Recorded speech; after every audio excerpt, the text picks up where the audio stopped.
பிரச்சனை இந்தியாவுக்கும் பாகிஸ்தானுக்கும் இடையிலான பிரச்சனை அல்ல, காஷ்மீர் பற்றிய பிரச்சனை. காஷ்மீர் மக்களின் உரிமைகளை நம்ம பலியிட்டு அதன் மீது விதித்து நடப்பதன் மூலமா இந்தியா என்றைக்கும் காஷ்மீரில் அமைதியை கொண்டு வர முடியாது. காஷ்மீருக்கு 370 அது அவங்களுடைய இஸ்லாமிய வெறுப்பு பிரச்சாரத்தினுடைய ஒரு பகுதியாக காஷ்மீர் பற்றிய பிரச்சனையும் அவர்கள் அணுகி வருகிறார்கள். அவங்க ஏற்கனவே மக்கள்கிட்ட செல்வாக்குகளை இழந்து கொண்டு வருகிறார்கள்.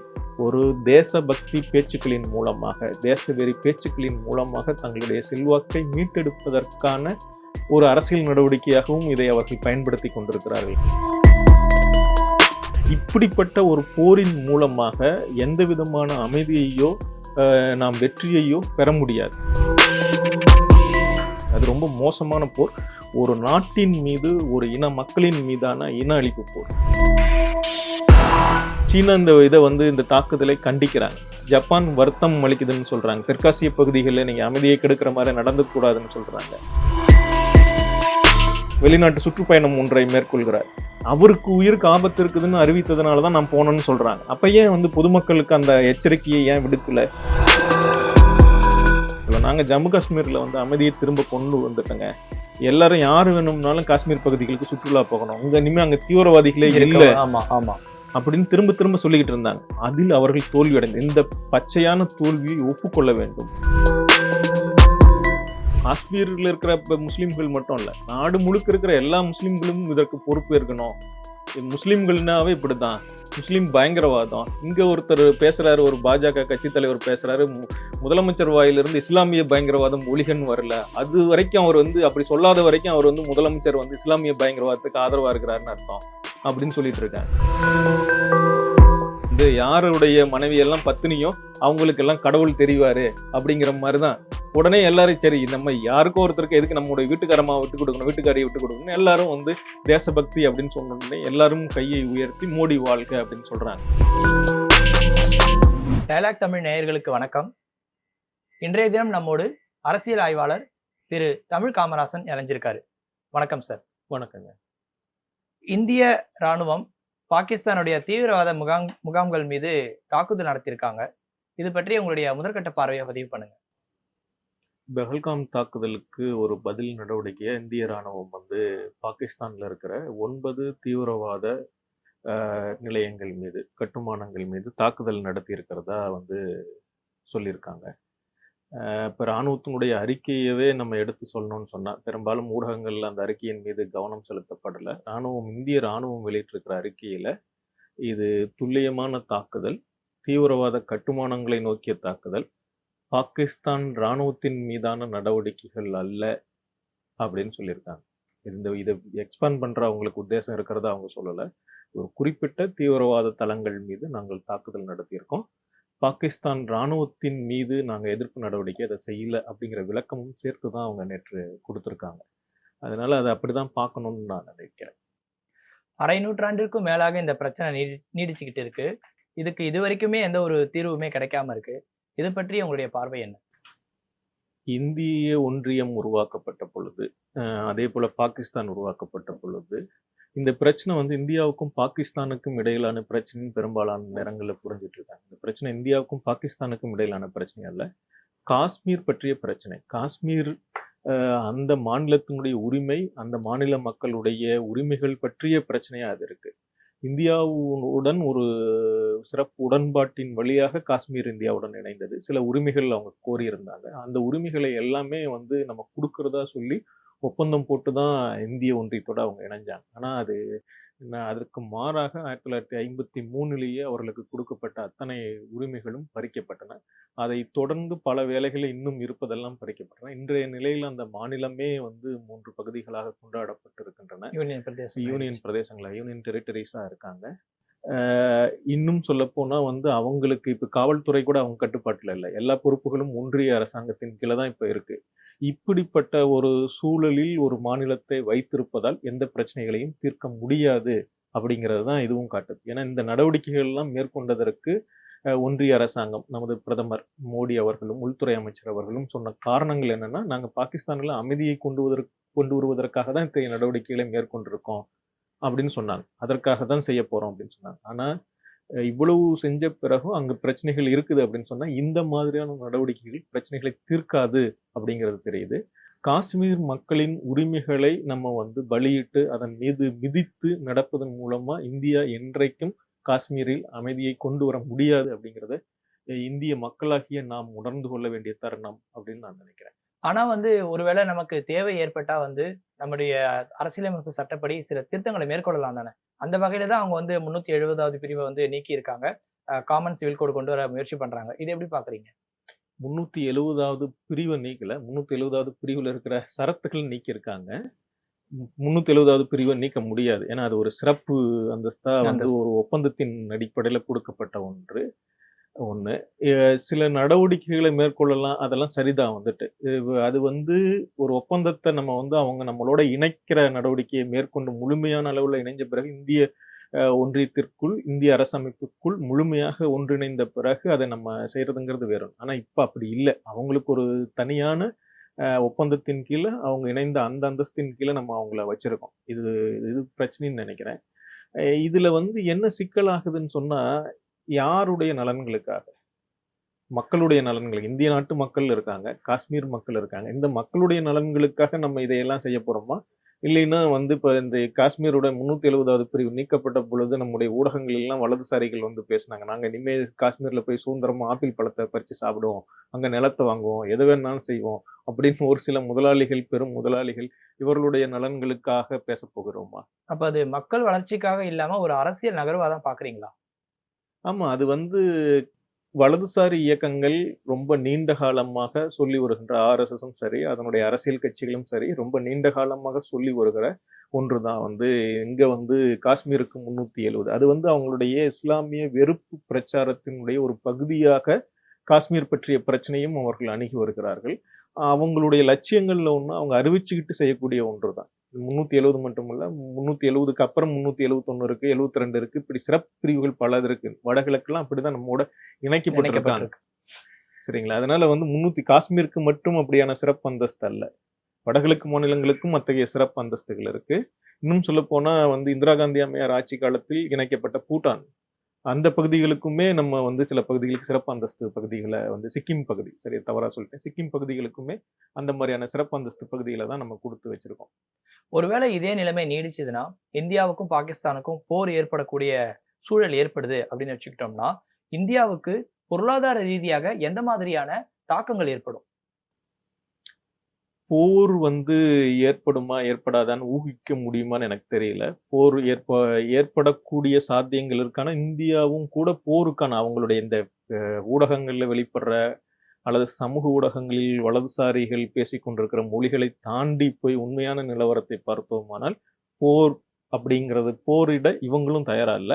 அவங்களும் கூட அத்தகைய போருக்கு தயாரா இல்ல. இந்திய அரசு தரப்புலயும் சரி, பாகிஸ்தானுடைய அரசு தரப்புலயும் சரி, அப்படியான நிலைமைகள் இருப்பதாக அவங்களுடைய மொழி வெளிப்பாடு இல்லை. ஆனா வந்து போர் வெளிப்பட போகுது அப்படின்னு வந்து இந்தியாவுலயும் சரி, அங்கேயும் சரி தொடர்ச்சியான பேச்சுக்கள் இருக்கு. இங்க குறிப்பா இந்தியாவுல வந்து எப்படி நடந்துட்டு இருக்குன்னா, அது இஸ்லாமிய வெறுப்பாகவும் வலதுசாரிகளால ரொம்ப அதிகமா வளர்த்தெடுக்கப்படுது. போர் ஏற்பட்டா என்ன விளைவுகள் ஏற்படும் அப்படின்னு ஊகமாக விவாதிப்பதை விட, ஏற்கனவே இந்திய பொருளாதாரம் கடுமையான வந்து சிக்கலில் இருக்கு. வந்து விலைவாசி உயர்வாகட்டும், வேலைவாய்ப்புகள் பற்றிய பிரச்சனைகள் ஆகட்டும், இதுல எல்லாம் கடுமையான சிக்கல்கள் இருக்கு. இந்த வேலைகள்ல வந்து பாஜக அரசாங்கம், ஒன்றிய பாஜக அரசாங்கம், அவங்க மோடி அரசாங்கம், அவங்க ஒன்றும் ஒரு மெஜாரிட்டேரியன் கவர்மெண்ட்டும் கிடையாது. அவங்க ஏற்கனவே மக்கள்கிட்ட செல்வாக்குகளை இழந்து கொண்டு வருகிறார்கள். ஒரு தேசபக்தி பேச்சுக்களின் மூலமாக, தேசவெறி பேச்சுக்களின் மூலமாக தங்களுடைய செல்வாக்கை மீட்டெடுப்பதற்கான ஒரு அரசியல் நடவடிக்கையாகவும் இதை அவர்கள் பயன்படுத்தி கொண்டிருக்கிறார்கள். நாட்டினுடைய நலனை பற்றி கவலை இல்லை. 26 பேர் இறந்து போயிட்டாங்க, அதுக்கு நாங்க பழிவாங்க போறோம்னு சொல்றாங்க.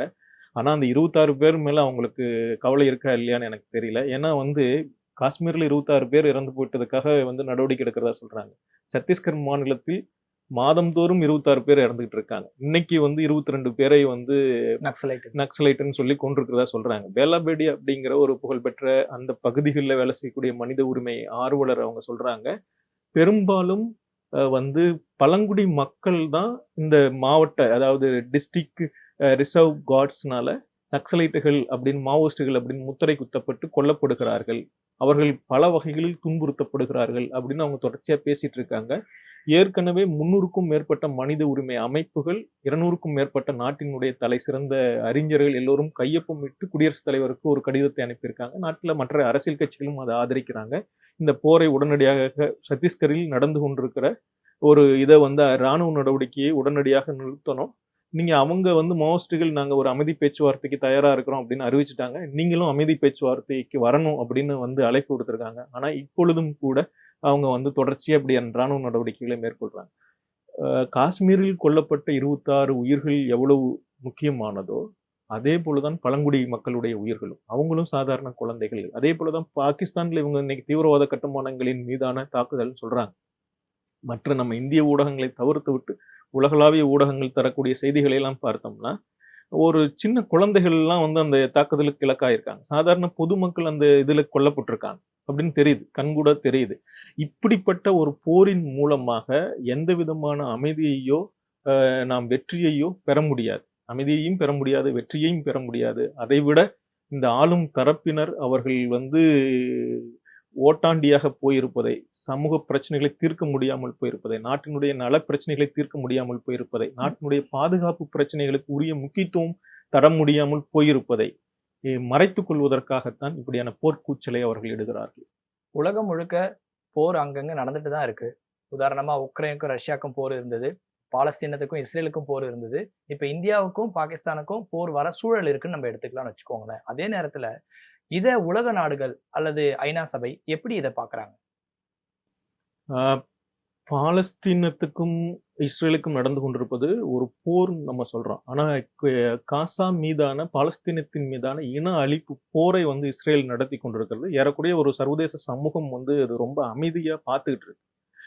கடைசியாக அவங்க வந்து காசா பகுதி முழுக்கவும் கைப்பற்றுவதற்கு இன்றைக்கு இஸ்ரேல் அமைச்சரவை ஒப்புதல் அளித்திருக்கு. அது ரொம்ப மோசமான போர். ஒரு நாட்டின் மீது, ஒரு இன மக்களின் மீதான இன அழிப்பு போர். ரஷ்யா வந்து உக்ரைன் போரை தொடங்கும் பொழுது உடனே நாங்க வந்து ஒரு 3 மாதத்துல இல்ல 1 மாதத்துல இந்த போர் முடிஞ்சிடும், 10 நாள்ல முடிஞ்சிடும், 15 நாள்ல முடிஞ்சிரும்னு சொல்லி போரை தொடங்கினாங்க. ஆனா அது நடக்கல. அதற்கு பதிலாக வந்து உக்ரைன் வந்து தங்களுடைய பாதுகாப்பு அன்னைக்கு வந்து ஐரோப்பாவும் அமெரிக்காவும் உதவி செய்வதா சொன்னாங்க. கடைசியா பார்த்தா உக்ரைனுடைய அதிபரை வச்சுக்கிட்டு, செலன்ஸ்கியை வச்சுக்கிட்டு ட்ரம்ப் என்ன பேசுறாருன்னு, நீ எனக்கு அதை எழுதித்தா இதை எழுதித்தான்னு எழுதி சொல்றாரு. ஒரு இந்த உக்ரைன் அனுபவமே நமக்கு எதை காட்டுதுன்னு சொன்னா, ஒரு போரின் மூலமாக நாம் எதையும் சாதிக்க முடியாது. உக்ரைனும் எதுவும் சாதிக்கல, ரஷ்யாவும் எதுவும் சாதிக்கல. இந்த உக்ரைன் இன்னும் சொல்ல போனா மோசமாக மேற்கத்திய ஏகாதிபத்தியங்களிடம், அமெரிக்காவிடம் வந்து தங்களுடைய இறைமையை இழந்து நிற்கிறார். அவங்க யாரு பாதுகாப்பாங்கன்னு நினைச்சாங்களோ அவங்ககிட்டயே தங்களுடைய இறைமையை இழந்து நிற்கக்கூடிய, கையேந்திர நிலைமை மட்டும் இல்ல, இறைமையை இழந்து நிற்கக்கூடிய, எந்த உரிமைக்காக போராடுவதாக சொன்னார்களோ அதையே இழந்து நிற்கிறாங்க. இந்த தருணத்துல தான் வந்து இந்தியாவுக்கும் பாகிஸ்தானுக்கும் இந்த போர் பற்றிய நீங்க மற்ற நாடுகள் சொல்லக்கூடிய பேச்சுக்களை எல்லாம் எடுத்துக்கிட்டாங்கன்னா கூட, நேற்று வந்து மோடியினுடைய மிக நெருக்கமான நண்பராகிய அமெரிக்க அதிபர் ட்ரம்ப் அவர்கள் இந்த திருப்பி தாக்குதல் பற்றி அவர் சொல்லும் பொழுது அவர் சொன்னார், சேம் அப்படின்னு சொன்னார். மோசமானது அப்படின்னு தான் சொன்னார். ஏன் அவர் ஷேம்னு சொன்னாரு அப்படின்னு சொல்லி, சேம் சேம் பப்பி ஷேம்லாம் நம்ம சொல்றோம்ல, அந்த மாதிரி வந்து வெட்கத்துக்குரியது அப்படின்னு ஏன் சொன்னாரு? சீனா இந்த தாக்குதலை கண்டிக்கிறாங்க. ஜப்பான் வருத்தம் அளிக்குதுன்னு சொல்றாங்க. தெற்காசிய பகுதிகளில் நீங்க அமைதியை கெடுக்கிற மாதிரி நடந்து கூடாதுன்னு சொல்றாங்க. எந்த நாடுகளுமே இந்தியாவினுடைய நடவடிக்கையை எந்த கேள்விக்கும் இடமற்று ஆதரிக்கக்கூடிய நாடுகள் எதுவும் இல்லை. தெற்காசிய பகுதியிலும் சரி, உலக அளவிலும் சரி.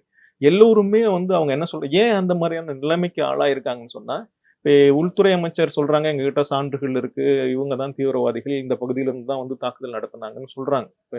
நம்ம அரசாங்கத்தை பற்றி நாம் எந்த கேள்வியும் கேட்பதில்லை. ஏன்னா நீங்க கேள்வி கேட்டீங்கன்னா உங்களுடைய தேசபக்தி கேள்விக்குரியதாக மாற்றப்படுகிறது.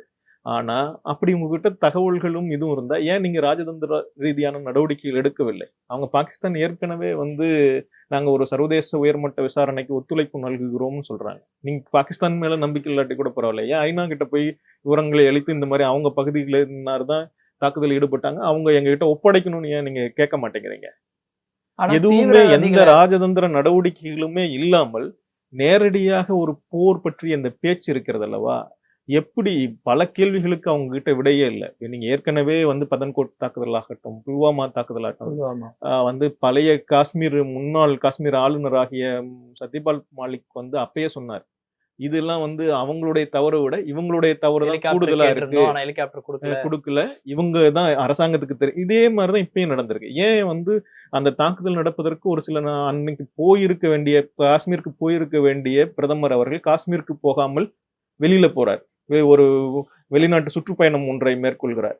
அவருக்கு உயிருக்கு ஆபத்து இருக்குதுன்னு அறிவித்ததுனால தான் நான் போனேன்னு சொல்றாங்க. அப்ப ஏன் வந்து பொதுமக்களுக்கு அந்த எச்சரிக்கையை ஏன் விடுக்கல?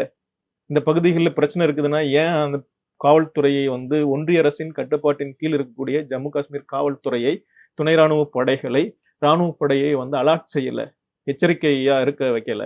அதுக்கு எந்த கேள்விக்கும் இவர்களிடம் பதில் இல்லை. அது ரொம்ப உயரமா இருக்குது அப்படிங்கிறது தொடங்கி சோசியல் மீடியாவில் இவங்க சொல்லக்கூடிய பதில்கள் தான் இருக்கிறன்றதே ஒழிய, உள்துறை அமைச்சரோ நம்முடைய பிரதமரோ அவர்களோ எந்த கேள்விகளுக்கும் பதிலளிக்க தயாராக இல்லை. அதற்கு பதிலாக தேசபக்தியின் காரணமாக எங்களுக்கு எந்த வித கேள்விகளும் இல்லாமல் ஆதரவு தாருங்கள் என்று கோருகிறார். அப்போ இந்த விஷயத்துல வந்து இந்திய உளவுத்துறை வந்து தோல்வி அடைஞ்சிட்டாங்கன்னு எடுத்துக்க முடியுமா?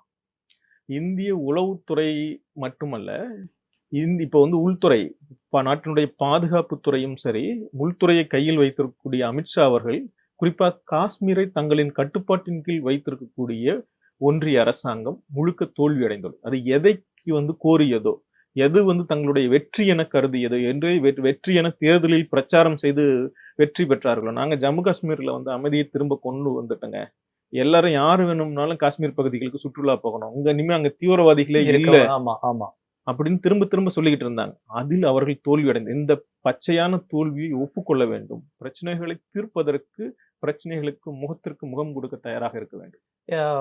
என்னுடைய அனுமானத்தின்படி எங்க போர் நடந்தாலோ அல்லது எங்க இந்த மாதிரியான தாக்குதல்கள் நடந்தாலோ அமெரிக்கா வந்து தானாக முன் வந்து தீவிரவாதிகளை எதிர்க்கும் நாடுகளை நாங்க வந்து முழுமையா ஆதரிக்கிறோம் அப்படின்றாங்க. இப்ப இந்த விஷயத்திலுமே ட்ரம்ப் வந்து நாங்க வந்து தீவிரவாதத்திற்கு எதிராக தான் நிக்கிறோம்ன்றாங்க. அமெரிக்கா உண்மையிலேயே அந்த மாதிரியான நிலைப்பாடை கொண்டுள்ள ஒரு நாடா இருக்கா? அவங்க வந்து அமெரிக்கா அவங்களுடைய நலன்களுக்கு ஏற்பதான் செயல்படுவாங்க. எந்த காலத்திலயும் வந்து அவங்க நலன்களுக்கு அப்பாற்பட்டெல்லாம் செயல்படுறது இல்லை. அவங்களுடைய நலன்களுக்கு எதிராக இருக்கிறவங்க எல்லாருமே அவங்களுக்கு தீவிரவாதிகள் தான். வந்துட்டு பல நாடுகள்ல அவங்க வந்து எல்லைகளை தாண்டி தாக்குதல் நடத்தியிருக்காங்க. அப்பெல்லாம் அந்த நாடுகளுடைய இறையாண்மையை பற்றி அவர்களுக்கு கேள்வி எல்லாம் ஒன்றும் இல்லை. அமெரிக்கா வந்து இந்த பிரச்சனையிலையும் சரி, அவங்களுடைய நலன்களை பற்றி அவங்க யோசிக்கிறாங்க. இந்தியாவுக்கு முதல்ல இந்தியாவுடைய இந்த பேச்சை உலக நாடுகள் யாரும் அப்படியே, இப்போ பகல்காம் தாக்குதல் நடத்தப்பட்டிருக்கிறது, அதற்கு வருத்தம் தெரிவிக்கிறோம், அதை கண்டிக்கிறோம் என்று சொல்கிறார்கள். அதற்கு பிறகு இது பாகிஸ்தானிலிருந்து இந்த அமைப்பினால்தான் மேற்கொள்ளப்பட்ட தாக்குதல் என்பது உலகத்திற்கு தெள்ள தெளிவாக எடுத்து கூறப்படவில்லை இந்திய ஒன்றிய அரசாங்கத்தால். அதனால வந்து யாருமே அதுல இது இல்லை. அமெரிக்காவும் அதுல வந்து ஒரு பெருசா அவங்க பொதுவா நாங்க வந்து தீவிரவாத தாக்குதலுக்கு எதிராக இருக்கிறோம் அப்படின்னு சொல்லிக்கிறாங்க. ஆனா இந்தியாவினுடைய எந்த விஷயங்களுக்கு அவங்க ஆதரவு தெரிவிக்கிற மாதிரி எந்த சைகைகளும் வெளிப்பாடுகளையும் அவர்கள் வெளிப்படுத்தவில்லை. அமெரிக்கா வந்து அப்படி செய்யவும் இல்லை. இப்ப இந்த இந்த பஹல்காம் தாக்குதலை ஒட்டி வந்து பாகிஸ்தானுடைய பாதுகாப்புத்துறை செயலாளரோ அமைச்சரோ ஒருவருக்கு வந்து கொடுத்த ஒரு நேர்காணல் ஒன்றில் கடந்த காலத்துல எவ்வாறு பாகிஸ்தானத்தை ஒரு தளமாக பயன்படுத்தி தாலிபான்களும் இன்னும் பிற தீவிரவாதிகளும் அமெரிக்காவால் ஊக்குவிக்கப்பட்டார்கள், அப்படிலாம் ஒரு காலம் இருந்தது. ஆனா இன்னைக்கு நாங்க அப்படி செய்யறது இல்லை, இன்னைக்கு நாங்களே அதை கட்டுப்படுத்த தான் முயற்சி எடுத்துக்கிறோம் அப்படின்னு தான் ஒரு வெளிப்படுத்தி. அப்போ இந்த மாதிரியான தாக்குதல் நடைபெறாம தடுக்கிறதுக்கு என்னதான் வழி? ஏன்னா வந்து கொல்லப்படுறது வந்து சாதாரண மக்கள் கொல்லப்படுறாங்க. அப்போ நம்ம இந்திய ராணுவம் திரும்ப அடிச்சா அதுவுமே சரியில்லைன்ற மாதிரியான கூற்றுகள் தான் வந்துட்டு இருக்கு. அப்படி இருக்கும்போது இதுக்கு என்ன வழி இருக்கும்? சாதாரண மக்களாகிய நம்ம வந்து எல்லா பிரச்சனைகளையும் பற்றிய கூர்மையான பார்வையை பெற வேண்டும் அப்படின்னு நான் நினைக்கிறேன். நம்ம தமிழ்நாட்டில் இருக்கிற ஒரு மக்களாகட்டும், இந்தியா முழுக்க இருக்க ஒரு மக்களாகட்டும், ஏதோ பாகிஸ்தான் ஏதோ சண்டையாமா, பாகிஸ்தானுக்கு இந்தியாவுக்கும் சண்டையாமா, எல்லை பிரச்சனையாமா, ஏதோ காஷ்மீர் மக்களாமா பிரச்சனையாமா அப்படின்னு புரிந்து கொண்டு மேலோட்டமாக ஒரு அரசியல் பிரச்சனைகளை புரிந்து கொள்வதை விட அந்த பிரச்சனைகளை ஆழமாக புரிந்து கொள்ள வேண்டும். ஏன் காஷ்மீரில் இதுவரை பிரச்சனை நிலவுகிறது என்பதை பற்றி ஆழமாக புரிந்து கொள்ள வேண்டும். காஷ்மீர் மக்களுடைய உரிமை குரலுக்கு செவிசாய்க்க வேண்டும். ஒவ்வொரு மாநிலங்களும் இந்திய ஒன்றியத்தில் அதனுடைய சுயாதீனத்துடன், அதனுடைய சுயாட்சி தன்மையுடன் அவை இலங்குவதற்கு வழிவகை செய்ய வேண்டும். அவை அது அந்த இது நடைமுறையில் இல்லாவிட்டால் எல்லா நம்ம மக்களுடைய கோரிக்கைகளையும் ஒவ்வொரு பகுதியினுடைய கோரிக்கைகளையும் நீங்கள்லாம் பிரிவினைவாதிகள், நீங்கள்லாம் நம்பத்தகுந்தவர்கள் இல்லை அப்படின்னு ஒவ்வொருத்தர்கிட்டையும் இந்த மாதிரியான பேச்சுக்கள் இருந்தால் பல இடங்கள்லையும் இப்படியான பிரச்சனைகள் தான் இருக்கு. வெறும் காஷ்மீர் மட்டும் இல்லை, வடகிழக்கு பகுதிகள் இதே மாதிரி தான். நாகா பிரச்சனை இன்னும் வந்து நாகா பிரச்சனை இதை விட கூடுதலான பிரச்சனை. நம்ம சுதந்திரம் பெறுவதற்கு முன்பாகவே தொடங்கிய பிரச்சனை இப்போ வரைக்கும் நீடித்து கொண்டு தான் இருக்குது. பல இடங்கள்லையும் மக்கள்கிட்ட இதே மாதிரியான பிரச்சனைகள் தொடர்ந்து இருந்து கொண்டே தான் இருக்கிறது. இத்தகைய ஆளும் அரசாங்கங்கள் எவையாக இருந்தாலும் சரி, மக்கள் அமைதியை விரும்புகிற ஒரு வெளியுறவு கொள்கையை, அமைதியை விரும்புகிற நாட்டினுடைய மக்களுடைய உரிமையை பாதுகாக்கிற ஒரு அமைதியான கொள்கையை, வளர்ச்சியை, அரசியலமைப்பு முறையை நாம் வளர்த்தெடுப்பதற்கு போராடினால்தான் அமைதியை உருவாக்க முடியும். இல்லை என்றால் அது சாத்தியம் இல்லாமல் போகும். இந்தியா பாகிஸ்தான் உறவில் ஒன்றிய அரசினுடைய அணுகுமுறை இப்போ சரியா இருக்கா அல்லது ஏதேனும் மாற்றங்கள் தேவைப்படுமா? ஒன்றிய அரசு இப்ப அவங்க செஞ்சிருக்கிறதே எனக்கு எதை செஞ்சிருக்காங்கன்னு தெரியல. இல்ல இப்ப தாக்குதல் நடத்தியிருக்காங்க இல்லையா? இது வந்து பெருவாரியான பேச்சு என்னவா இருக்குன்னா, இந்திய மக்களுக்கு வந்து இது ஒரு நம்பிக்கை அளிக்குதுன்ற மாரி கட்டமைக்கிறாங்க. அல்லது அவங்களுடைய அ பிரச்சனை என்னவா இருக்குதுன்னா, எங்கள அடிச்சா நாங்க திருப்பி அடிப்போம். எந்த ஈவு இரக்கமும் காட்ட மாட்டோம். இது அப்போ உதாரணத்துக்கு குறுக்கிடுறதுக்கு மன்னிக்கணும். உதாரணத்துக்கு வந்து ரஜினிகாந்த் ட்வீட் போட்டிருக்காரு. என்ன போட்டிருக்காருன்னா, நாங்க மோடியின் பக்கம் இருக்கிறோம் அப்படின்னு சொல்லிட்டு. அந்த மாரி ஒவ்வொரு பிரபலங்களுமே என்ன பண்றாங்கன்னா, மோடியுடைய கரத்தை வலுப்படுத்துவோம் அப்படின்ற மாரி தான் அத வந்து போர்ட்ரேட் பண்றாங்க. அப்போ சமூகத்துல பிரபலமா இருக்கிற ஒரு நபர் சொல்லும் பொழுது, சாதாரண பாமர மக்கள் என்ன சொல்லுவாங்கன்னா, ஆமாப்பா மோடி பண்றது சரிதான். பாஜக பண்றது சரிதான். நம்மள அடிக்கிறாங்க, திருப்பி அடிக்கிறாங்கன்றத தான் கொண்டு போறாங்க. இத எப்படி பார்க்குறீங்க? முன்னாள் லெப்டினன்ட் கர்னல் வந்து இது வடபகுதியின் ராணுவத்தினுடைய தலைவராக இருந்த ஒருவர் வந்து இந்த முறை ஃப்ரண்ட்லைன் இதழில் ஒரு நேர்காணல் ஒன்று வந்திருக்கு. அவர் சொல்லியிருக்காரு, இந்த மாதிரியான தீவிரவாதத்தை அல்லது மற்றது எல்லை தாண்டிய பயங்கரவாத தாக்குதல்களை கட்டுப்படுத்துவதில் இராணுவ நடவடிக்கை என்பது மிக சிறிய ஒன்றுதான். அதைவிட கடந்த அரசியல் நடவடிக்கைகள் தேவை, அரசியல் கள நடவடிக்கைகள் தேவை அப்படின்னு சொல்றாரு. நான் சொல்லல, சரிங்களா? இவங்கெல்லாம் சொல்லலாம். இப்ப ராணுவ தலைவர் ஒருத்தர் சொல்றாரு, அதுக்கு என்ன மீனிங் இருக்கு? அரசியல் தீர்வு தான் இதுக்கு வழி அப்படின்னு. பிரச்சனை என்னதுன்னு சொன்னா, நம்ம வந்து அவங்க நம்ம கிட்ட சில இப்ப அவங்க வந்து ஜம்மு காஷ்மீர் நம்ம ஒரு மொழியில பேசிட்டு இருக்கோம். நம்ம வந்து காஷ்மீர் நம்முடைய ஒருங்கிணைந்த பகுதி.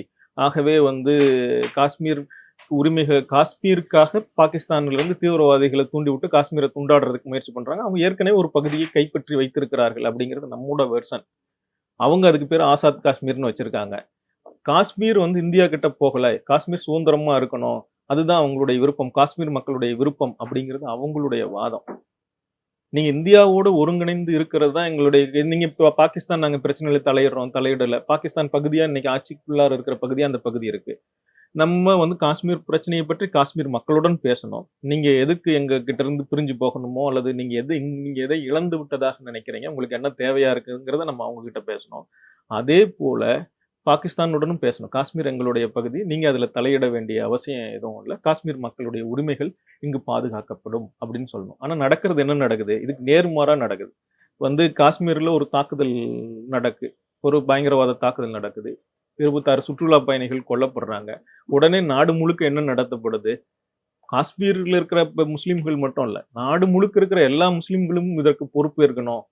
முஸ்லிம்கள்னாவே இப்படிதான், முஸ்லிம் பயங்கரவாதம். இங்க ஒருத்தர் பேசுறாரு, ஒரு பாஜக கட்சி தலைவர் பேசுறாரு, முதலமைச்சர் வாயிலிருந்து இஸ்லாமிய பயங்கரவாதம் ஒழிகன்னு வரல. அது வரைக்கும் அவர் வந்து அப்படி சொல்லாத வரைக்கும் அவர் வந்து முதலமைச்சர் வந்து இஸ்லாமிய பயங்கரவாதத்துக்கு ஆதரவா இருக்கிறாருன்னு அர்த்தம் அப்படின்னு சொல்லிட்டு இருக்காங்க. வலதுசாரிகளுடைய பாஜக கட்சியினருடைய இந்த பேச்சு தான் இப்ப எல்லாரும் எதுக்கு வம்பு அப்படின்னு எல்லாரும் கையை தூக்குறாங்க. நானும் வந்து உடனே பயங்கரவாதத்தை எதிர்க்கிறேங்க, ஒழிக்கிறது நடவடிக்கை மோடி செய்யறாரா, மோடி பிரமாதங்க அப்படின்னு சொல்றாங்க. இந்த ஒரு படத்துல ஒரு நகைச்சுவை காட்சி வரும் அல்லவா, வந்து யாருடைய மனைவி எல்லாம் பத்தினியோ அவங்களுக்கு எல்லாம் கடவுள் தெரிவாரு அப்படிங்கிற மாதிரிதான். உடனே எல்லாரும் சரி நம்ம யாருக்கோ ஒருத்தருக்கு எதுக்கு நம்மளுடைய வீட்டுக்காரமா விட்டு கொடுக்கணும், வீட்டுக்காரியை விட்டு கொடுக்கணும், எல்லாரும் வந்து தேசபக்தி அப்படின்னு சொன்னோடனே எல்லாரும் கையை உயர்த்தி மோடி வாழ்க அப்படின்னு சொல்றாங்க. இப்படி செய்வது உண்மையான தேசபக்தியோ உண்மையான தேசப்பற்றோ அல்ல. இது வந்து போலியான தேசப்பற்று. வலதுசாரிகளின் வாய் சவடாலுகளுக்கு அவர்களுடைய அதிகாரத்தை பெறுவதற்கான இசைவை நாம் வழங்குகிறோமே தவிர நாட்டினுடைய பற்று, நாட்டினுடைய நலன் எதுவுமே அதில் இல்லை. யதார்த்தத்தில் அதில் எதுவுமே இல்லை. அவர்கள் வந்து தங்களுடைய செல்வாக்கு, தங்கள் ஆட்சி செய்கிற முறையினால் நாட்டில் ஏற்பட்டிருக்கிற பிரச்சனைகள் இவை எல்லாம் சேர்ந்து உண்மையாக நாட்டில் சமூக பொருளாதாரத்தில் ஏற்பட்டிருக்கிற சிக்கல்களை தீர்க்க முடியாத அவர்களுடைய திறனின்மை, இவை எல்லாவற்றையும் மறைத்துக் கொள்வதற்காக இப்படியான தேசபக்தி முழக்கத்தை முழங்கிக் கொண்டிருக்கிறார்கள். குறிப்பாக பீகார் தேர்தலுக்காக அவர்கள் இப்படியான ஒரு தேசபக்தி முழக்கத்தை முழங்கிக் கொண்டிருக்கிறார்கள். இப்படியெல்லாம் செய்வது அவர்களுக்கு புதிதல்ல. ஏற்கனவே கடந்த கால தேர்தல்களிலும் நாடாளுமன்ற தேர்தலில் புல்வாமா தாக்குதல் அப்படிப்பட்டதுதான் என்பது அந்த தேர்தல் நடந்து முடிந்த பிறகு அப்போது காஷ்மீரினுடைய ஆளுநராக இருந்த சத்யபால் மாலிக் சொன்னதன் மூலமாக நமக்கு தெரிய வருகின்றது. அதனால இதுல ஏதோ பிரச்சனைகளை தீர்ப்பதற்கு எளிதான வழிகள் இருக்கு. நம்ம அவங்க ஒன்றிய அரசாங்கம் எடுக்கக்கூடிய நடவடிக்கைகள் சரி தவறு அப்படிங்கிறது மட்டுமான ஏதோ அவங்க தப்பா பேசுறாங்க இல்லைங்க, சரியா பேசுறாங்க அப்படிங்கிறது என்று சொல்வதல்ல இதற்கான பதில். பொதுமக்களாகிய நாம், இந்த நாட்டினுடைய குடிமக்களாகிய நாம் இந்த நாட்டின் மீது உண்மையான அக்கறையும் இந்த நாட்டு மக்களின் நலன்களின் மீதான உண்மையான அக்கறையும் வைத்திருக்கிறோமா என்று நம்மை நாமே கேட்டுக்கொள்ள வேண்டும். அப்படி கேட்டுக்கொண்டு இந்த பிரச்சனைகளை அணுகுவதற்கு நாம் தயாராக இருக்க வேண்டும். இந்த விஷயத்துல சீனாவினுடைய பங்கும் இலங்கையினுடைய பங்கும் எப்படி இருக்குன்னு பாக்குறீங்க? ஏன்னா அவங்க நம்மளை சுத்தி இருக்கிற ஒரு பெரிய அண்டை நாடா இருந்துட்டு இருக்காங்க. அப்ப அவங்களுடைய பங்கு என்னவா இருக்கும்னு நீங்க நினைக்கிறீங்க? சீனா ஒரு பெரிய அண்டை நாடு. அதனால அவங்க முக்கியமான சில முடிவுகள். ஆனா இலங்கை அத்தகைய மற்ற 2 நாடுகளின் மீதும் செல்வாக்கு செலுத்தக்கூடியவர்கள் அல்ல. செல்வாக்கு இல்ல, அவங்களோட நிலைப்பாடு. அவங்க நிலைப்பாடு அவங்க எதுவும் சொல்லல. ஆனா சீனா தங்களுடைய நிலைப்பாடை வெளிப்படையா சொல்லியிருக்காங்க. இன்னும் மிக மிக முக்கியமா சொல்லப்போனா இப்ப ஆக்கிரமிப்பு காஷ்மீரை மீட்கிறோம், அதற்கு ஒரு ராணுவ நடவடிக்கையை மேற்கொள்ள போகிறோம் அப்படின்னு இவங்க சொல்றாங்க. அத்தகைய ஒரு ராணுவ நடவடிக்கையை சீனா எக்காலத்திலும் ஏற்றுக்கொள்ளாது. இப்ப பாகிஸ்தான் பக்கம் எவ்வளவு திரும்பி குயோ முயோன்னு சத்தம் போடுறாங்க, வீரம் முழக்கம் பண்ணாடுறாங்க, பேசுறாங்க, அது தாக்குறோம் அப்படி இப்படின்லாம் சொல்றாங்க. ஆனா இப்படிலாம் வெளியில பேசிட்டு ராணுவத்தினுடைய அதிகாரப்பூர்வமான அறிக்கை என்ன சொல்லுதுன்னா, பாகிஸ்தான் ராணுவத்திற்கு எதிரான எந்த நடவடிக்கையும் நாங்கள் மேற்கொள்ளவில்லை அப்படின்னு அடிக்கோடிட்டு சொல்றாங்க. சீனாவுக்கு எதிராக எத்தகைய பேச்சுக்களும் இல்லையே. சீனா ஏன்னா அந்த ஆக்கிரமிப்பு காஷ்மீர் அல்லது இந்தியா உரிமை கோரக்கூடிய காஷ்மீரினுடைய ஒரு பகுதி இப்பொழுது சீனாவினுடைய கட்டுப்பாட்டில் இருக்கிறது. பாகிஸ்தான் கட்டுப்பாட்டில் இருக்கக்கூடிய பகுதியில மிக முக்கியமான பொருளாதார நடவடிக்கைகளை இந்த எரிவாயு குழாய் பதித்து செல்லக்கூடிய ஈரானிலிருந்து ஒரு குழாய் அங்க செல்லுது. அதனால அதுல மிக முக்கியமான வர்த்தக வழிகளாக அவங்க பயன்படுத்துறாங்க. அதனால் அவர்கள் இப்படியான இராணுவ நடவடிக்கைகளுக்கு ரொம்ப கடுமையாக எதிர்வினை ஆற்றுவார்கள். உங்களுடைய கருத்துக்களுக்கு மிக்க நன்றி. நன்றி, வணக்கம்.